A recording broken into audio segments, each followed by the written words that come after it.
Microreña 214, viernes, hostia, 13 de octubre ya, qué barbaridad. Grabo esto, iba a esperar la semana que viene, pero creo que la voy a grabar ya.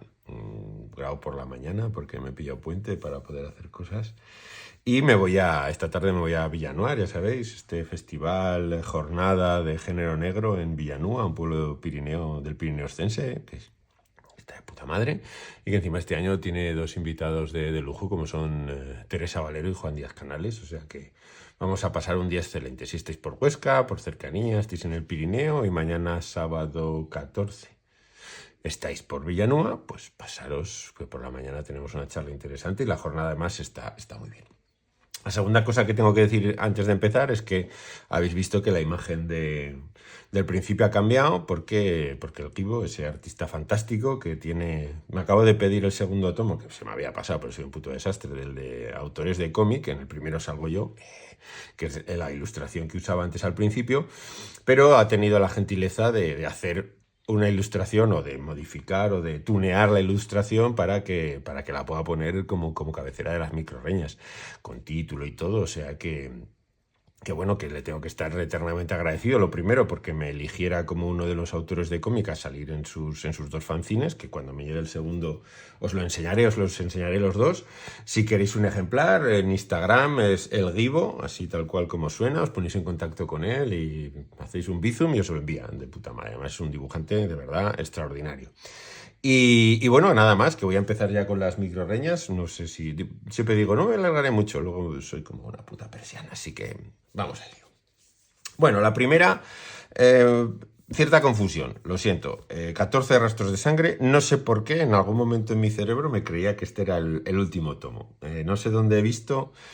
Creo que la buena gente de Alcalá Comics, a la que sigo en Instagram y recomiendo que también lo sigáis, y que si vais a Alcalá de Henares, pues por supuesto paséis por su tienda a comprar, han dicho que son 17 tomos, con lo cual solo quedan 3. Y debería haber esperado a cogerlos todos y leérmelos del tirón para no reincidir demasiado, ¿no? La verdad es que lo de reseñar mangas tomo a tomo no le veo mucho sentido, sobre todo porque no aporta nada excesivamente nuevo el tomo en sí.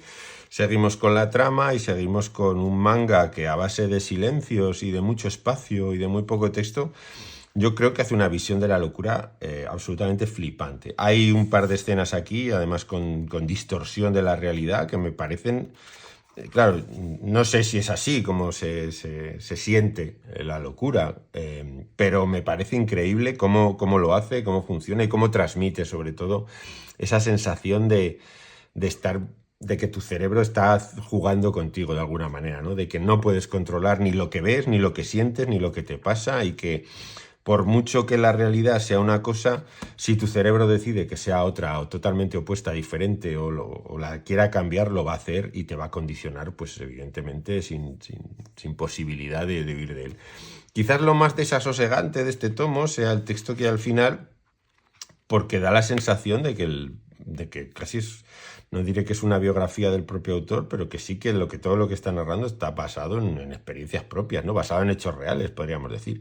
Y eso pues da bastante mal rollito, porque os aseguro que sin ser un cómic de terror al uso, es probablemente uno de los cómics o mangas que más miedo da, más mal rollo da, por la situación que plantea y sobre todo por el reflejo, ya os digo que terrorífico y brutal que hace de la locura y de cómo el afectado por este tipo de trastornos, en este caso evidentemente ocasionado por un trauma y por una madre, vamos, una madre espeluznante, pues cómo deriva y cómo afecta y cómo lo sufren, ¿no? Todos los personajes que salen y que participan en este manga. Quedan 3 tomos, creo que me esperaré a los 3 para comérmelos de una sentada. E insisto en que Milky Way me parece que es una de las editoriales de manga, si no la editorial de manga, que mejor selecciona su catálogo, porque de verdad que es que tiene títulos absolutamente sublimes. Otra más. El Goliat de Tom Gold, un autor que por internet es, bueno, yo creo que está en el New Yorker, si no, sí, está en el New Yorker, es uno de estos humoristas gráficos, artistas gráficos que plantea uno de los mejores, sí, humoristas, ¿por qué no? Creo que tiene un talento increíble y con este dibujo en apariencia pues sencillo, infantil, que parece que no tiene mucha enjundia y mucha trama, lo que hace Tom Gold en Goliat es contarnos la versión pues de la mítica, no sé si decir leyenda o la historia bíblica de David y Goliat, pero desde el punto de vista de Goliat. Y desde un punto de vista totalmente opuesto, ¿no? En el que Goliat es básicamente un tío muy grande, pero que es un funcionario que lo que le gusta es hacer trabajo administrativo, ¿no? Y de repente, debido a su tamaño descomunal, pues se ve envuelto en una trama política en la que le dicen que gracias a su envergadura monstruosa, pues va a conseguir derrotar a los judíos, bla, bla, bla, bla, bla, bla. Es un artista a seguir, me parece que es brillante en sus planteamientos, en cómo cuenta la historia, en cómo resuelve las viñetas, en cómo plantea los enfoques, los encuadres, en cómo transmite estas sensaciones, insisto, con este dibujo, pues infantil, porque tú ves este dibujo y es como decir, este tío. Detrás de todo esto hay una tramoya, hay una arquitectura, hay un conocimiento que es realmente increíble. Hay que diferenciar, además, yo creo que es importante, entre la gente que sabe dibujar y decide adoptar un estilo como este para transmitir y para comunicar y para expresarse, y la gente que no tiene ni puta idea de dibujar y lo único que sabe hacer es esto, claro, cuando tienes unas deficiencias de base brutales, pues al final lo que se ve es que se nota que no tienes ni idea de lo que estás haciendo, ¿no? Entonces yo creo que hay que poner en la balanza a la gente que lo sabe hacer porque tiene mucha mili detrás y porque sabe muy bien lo que hace y decide utilizar este tipo de estilo para comunicar, y lo hace además de una manera efectiva, eficiente, brillante, apoyándose, insisto, en infinitos recursos para transmitir lo que quiere transmitir, y la gente a la que le doramos la píldora por razones que realmente ignoro y que no tiene ni idea, o sea, que lo que hace son monigotes sin ningún tipo de fundamento, y que lo que hace es dibujar mal, porque no sabe dibujar de otra manera, y si digo dibujar mal, ya sé que, no, es que bien, mal, no, pero, o sea, hay una barrera que está claramente diferenciada, en la que se nota cuando la gente no tiene ni puta idea de lo que está haciendo, y cuando la gente sí sabe lo que está haciendo, y decide utilizar un tipo de dibujo. Y, por ejemplo, os puedo hablar de Tom Gold, os puedo hablar de Johnny Ryan, y que siempre nombro, de su Pudridero, un dibujo que tú aparentemente es un dibujo horrendo, feísta, pero que funciona como un tiro porque es alguien que conoce perfectamente los mecanismos de la narrativa, ¿no? Y eso hay que tenerlo muy en cuenta, porque lo que no podemos hacer es ensalzar algo que no funciona por el mero hecho de que creemos que está utilizando la alternativa o lo underground, cuando en realidad lo que pasa es que no tiene ni puta idea de dibujar. Tom Gold es precisamente todo lo opuesto, es una persona que sabe perfectamente lo que hace, sabe perfectamente cómo lo está haciendo y sabe perfectamente cuándo tiene que hacerlo, ¿no? Y Goliat me parece que es una clara prueba de esto. Te veo sencillito, que se lee en un plis, pero que desprende una emoción, una ternura y un saber hacer las cosas realmente increíble. Vale. Otro artista al que admiro muchísimo, ya lo sabéis, ha salido en muchas microreñas, lo conozco personalmente, lo puedo llamar amigo, me parece que es uno de los referentes para mí en lo que es el TVO en España. Nos podrá gustar más, menos, sus cómics son muy particulares. Y hace poco estuvo en el Westcomic aquí en Huesca, me llevé una muy grata sorpresa de poder verlo, poder darle un abrazo, y bueno, me regaló este pintor que ni siquiera sabía que existía. Como veis, siempre mis conocimientos sobre el cómic ahí haciéndose patentes, lo poco que sé y lo tonto que soy. Y no sabía ni siquiera que había tenido un premio de novela gráfica del FNAC, ¿no? Ahora, antes era FNAC Sin Sentido, ahora es FNAC Salamandra. Bueno, pues un cómic, vamos a decir, no menos personal, no es esa la palabra que quiero utilizar, pero sí quizás con una historia más estructurada en el sentido tradicional, ¿no? de presentación, nudo y desenlace. Pero siempre con los aportes, con los puntos, con el universo particular de Esteban. Del dibujo creo que no hay nada que decir, porque creo que ya lo he dicho de sobra en las otras veces que el arte y los cómics de Esteban han salido en las microreñas. Creo que es uno de los autores más interesantes, más personales y que mejor controla los tiempos y mejor controla la narrativa del cómic de lo que ahora hay en España. Me parece que con su estilo muy particular, personal, absolutamente reconocible, es un dibujante excepcional y superlativo. Y luego la historia es una historia pues que me ha gustado mucho. Es una historia que funciona bien, original y que además lo que plantea, creo que lo mejor, no sé si se puede conseguir, la verdad, os tendréis que poner en contacto con él, pero lo que plantea lo mejor es encontrártelo de una manera, pues como se suelen tener que consumir las buenas historias, ¿no? Sin tener ni idea de lo que pasa. Una historia que además juega perfectamente con el misterio, con las expectativas, diría incluso con el drama, ¿no? Y te deja con ese regusto de dejarte pensando, ¿no? Dándole vueltas y sobre todo imaginando. Hay una parte muy interesante en lo que es la creación, la literatura, el cómic, que es cuando el autor... Además, una parte que creo que está muy poco valorada, ¿no? Y creo que muchas veces nos han acostumbrado a contárnoslo todo de todos y a dejar todas las puertas cerradas, ¿no? Y creo que es importante que tanto en el cómic como en la literatura siempre se dejen puertas abiertas para que el propio lector construya o siga construyendo o amplíe y añada cosas al mundo que nos plantean los propios autores, ¿no? Pues eso, hace poco me decían de la cábala Pinkerton que no había contado toda la historia, ¿no? Que había un personaje que no se sabía ni quién era ni dónde venía. Y me recordó, y además lo cité un poco a cuando aparece Lobezno, ¿no? Cuando yo leo superhéroes, Lobezno, creo que es uno de los grandes aciertos de ese personaje, es que no se sabía nada de él. Con lo cual, a medida que iban dando pequeñas pistas o iban dejando pequeñas gotas del pasado y de la historia de Lobezno, tú lo que hacías era crear esa historia e imaginar una historia que evidentemente cuando luego contaron su origen y demás, pues se derrumbó y te supo a muy poco, porque la parte interesante de esto es dejar las gotas o los elementos suficientes como para que tú puedas imaginar, ¿no? Para que esa imaginación que tú tienes pues empiece a funcionar, para que tu cerebro se ponga a trabajar y para que la creatividad propia se active.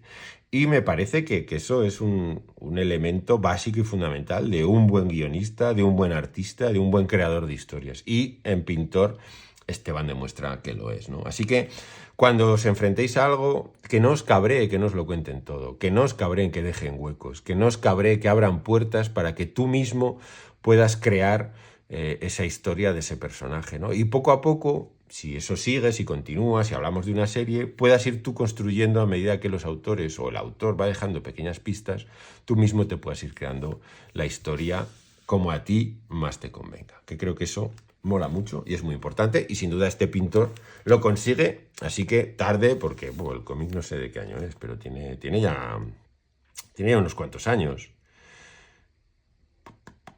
2010, o sea, el depósito legal es del 2010, o sea que han pasado 13 años, casi nada. Pero bueno, muy recomendado, tarde, pero recomendado. Otro que también ya hace tiempo que tenía en los pendientes es este segundo volumen de Astrid y Audaz, Astrid Audaz y los Reyes de Tule, que, perdón, creía que el segundo tomo es La Regencia, cómic del guionista Manuel Veiga y de Saldonaire, que coincidí con ellos en Mancha Cómic este fin de semana pasado. Bueno, un TVO, yo creo que de aventuras, clásico, entretenido, muy del gusto de los álbumes europeos, creo que lo dije ya cuando reseñé el primer tomo, y se produce una curiosa mezcla porque el dibujo de Saldonaire tiene ese punto también de cómic americano, ¿no? Con lo cual se da una mezcla curiosa entre el álbum europeo histórico de aventuras, en el que poco a poco, y además yo creo que de manera inteligente, Manuel Vega va introduciendo elementos sobrenaturales, pero muy despacito, ¿no? Dosificándolos con mucho cuidado, para que siga apareciendo un cómic histórico, pero que poco a poco la magia, lo sobrenatural, diría casi el steampunk, vaya apareciendo y vaya complementando y haciendo grande una historia que evidentemente pues está pensada para ser una historia de muchos tomos, ¿no? Muy del gusto europeo. Yo creo que es un cómic que está pensado para viajar a Francia, para que guste a los fans del cómic franco-belga, y que lo que hace, pues lo hace muy bien, ¿no? Insisto, es un cómic con su parte histórica, además, pues haciendo referencia, por ejemplo, al Castillo Templario de Monzón, cosa que siempre está bien, ¿no? Cuando sacan algo que es de tu tierra y que conoces, pues siempre te hace ilusión, ¿no? Pero que luego mezcla en el dibujo, pues la espectacularidad, podríamos decir, o la acción o el dinamismo del cómic americano, que creo que es una de las principales virtudes de Sal Donaire, ¿no? Que sabe aunar perfectamente la estructura, el detalle, pues hasta el color del cómic franco-belga con, pues con ese dinamismo propio del cómic americano. Está a punto de llegar el tercer tomo de la serie, el Cátaro me parece que es, que cuando me la lea os daré buena cuenta de él, ¿no? Creo que si todo va funcionando, ya sabéis que esto sale por crowdfunding, pues tiene pinta de que van a ser bastantes tomos y por ahora creo que está funcionando bien, con lo cual vamos a tener aventuras de esta revisión, yo creo que del Capitán Trueno. Es inevitable verlo bajo ese prisma, ¿no? De pues Goliat, Capitán Trueno, Sigrid, todo este rollo de ese cómic tan carpetobetónico, tan nuestro y tan a reivindicar, ¿por qué no?, que es el Capitán Trueno, pues es una reinvención, revisitación, reconstrucción o inspiración de esos personajes. Y realmente yo creo que como cómic de aventuras y cómic de entretenimiento, con su toque histórico, su toque sobrenatural, funciona y funciona perfectamente.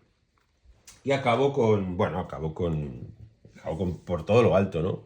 Sin faja, porque ya sabéis que las odio. En cuanto me lo empecé a leer, la destruí convenientemente. Las fajas hay que destruirlas, amigos. Las fajas son el enemigo del librero, son incómodas para leer, incómodas para guardar, son feas, son poco estéticas y solo sirven para venderte humo con frases grandilocuentes de que probablemente pues casi nadie lea, o para decirte lo bien que funciona y lo mucho que necesitas algo que si vas a ir a por él ya sabes que lo necesitas. Que mueran las fajas, por Dios. Quemad las fajas. No sé si... No porque es vandalismo y ya sabéis que yo soy una persona muy cívica, pero yo propondría una acción multitudinaria a nivel mundial de que todos vayamos a las librerías y destruyamos todas las fajas que encontremos en los libros, dejando los libros limpios, dejando las portadas pues tal cual las imaginaron los autores, sin violar, sin ensuciar, sin cubrir con ese engendro infernal llamado faja. Y después de todo esto, pues vamos con lo que realmente importa, que es el tercer tomo de esta pseudo trilogía, porque bueno, sí, bien, sí y no, quiero decir. Seguramente habrá alguna relación, que es la del flamante Premio Nacional Borja González, que ganó el premio por Grito Nocturno, una trilogía que empieza con The Black Holes y que culmina con El pájaro y la serpiente.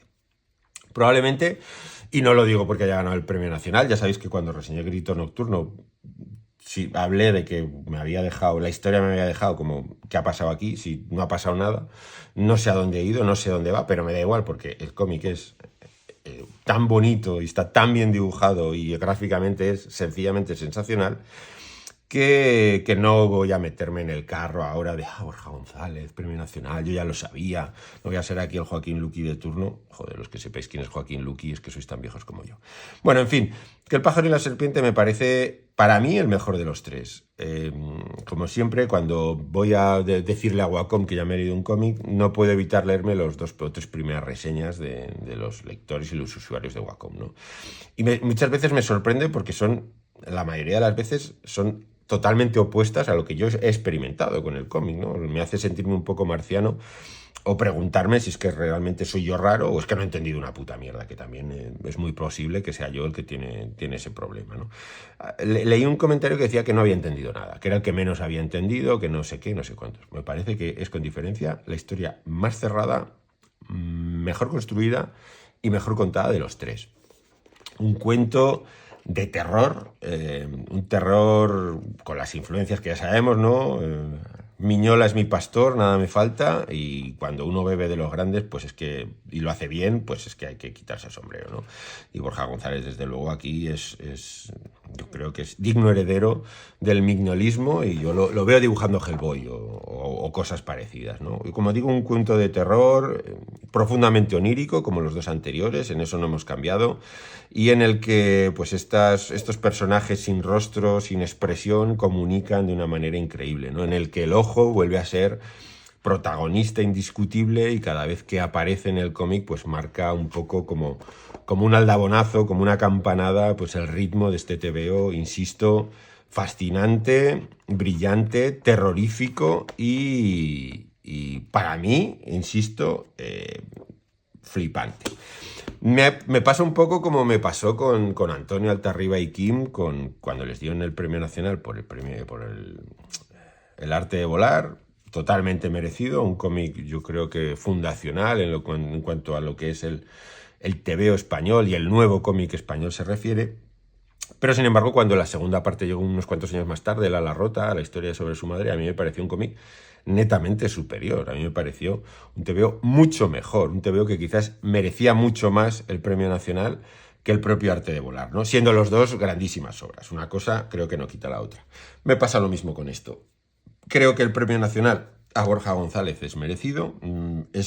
Para mí fue un joder, qué guay. Además le han dado un premio nacional a un cómic que solo es un cómic, que no hace referencia a otras disciplinas artísticas, que no habla de cosas sociales, que no se meta en temas políticos, sino que simplemente es un cómic que cuenta una historia de una manera gráficamente apabullante. Pero tengo que decir que probablemente, si tuviera que darle el premio nacional a uno de los 3 cómics de la trilogía de Borja González, sería este, El pájaro y la serpiente, que me parece con diferencia el mejor de los 3, en todos los sentidos. La historia que cuenta, gráficamente, ya entra en el terreno de lo sobrenatural, ya es un autor con una capacidad y una comprensión de su propio arte fascinante. Y aparte un ejercicio de terror, tal y como podemos entender el horror y el terror en el cómic, que de esto también hemos hablado muchas veces en las microreñas, sencillamente increíble. Recomendadísimo, de verdad recomendadísimo, y creo que un TVO fascinante, bello hasta la extenuación, hasta el ahogamiento, y tremendamente interesante, de un autor con una propuesta pues diferente, y que yo creo que aquí ha encontrado ya aquí sí todos los mecanismos, todas las herramientas y todas las teclas que necesitaba para crear, no voy a decir obra maestra, porque ya sabéis que son 2 palabras que muchas veces se usan con mucha alegría y con mucha superficialidad, pero sí para crear un cómic absolutamente flipante como El pájaro y la serpiente. Y ya está, yo creo que con esto ya vamos bien. Repasamos, Pájaro y la serpiente, Astrid y Audaz. Buenos cómics, buenos cómics. Pintor, muy buenos cómics. Joder, vaya microreña me ha salido. Creo que aquí los puedo recomendar todos, ¿no? Desde, bueno, quizás Astrid y Audaz es el más de entretenimiento puro, sin profundizar, pero es que todos los demás me parece que tienen muchísimo run, muchísima base, ¿no? Sin desmerecer, porque ya sabéis que yo soy muy defensor y prácticamente es lo que suelo hacer siempre, que es entretenimiento, aventuras, acción y TVOs de disfrutar, de pasarlo bien y de entretenerte, que me parece que es uno de los componentes básicos de este noveno arte tan maravilloso que todos amamos. Nada más, me despido, que me tengo que hacer la maleta, que me voy a Villanúa. Leed mucho, comprad mucho, míos mejor. No sabéis lo que me gusta descubrir, que me empecéis a leer, que por el canal de las microreñas empecéis a comprar los cómics que hago. Y bueno, en general, todo lo que tiene que ver con poco a poco ir avanzando y ir encontrando lectores y lectores que les mole lo que hago. Nada más. Hacedme feliz y comprad mis cómics, leedlos y que os gusten. Pasad un buen fin de semana y si todo va bien, nos vemos en Villanúa y en los bares. Sed felices. Chao, chao.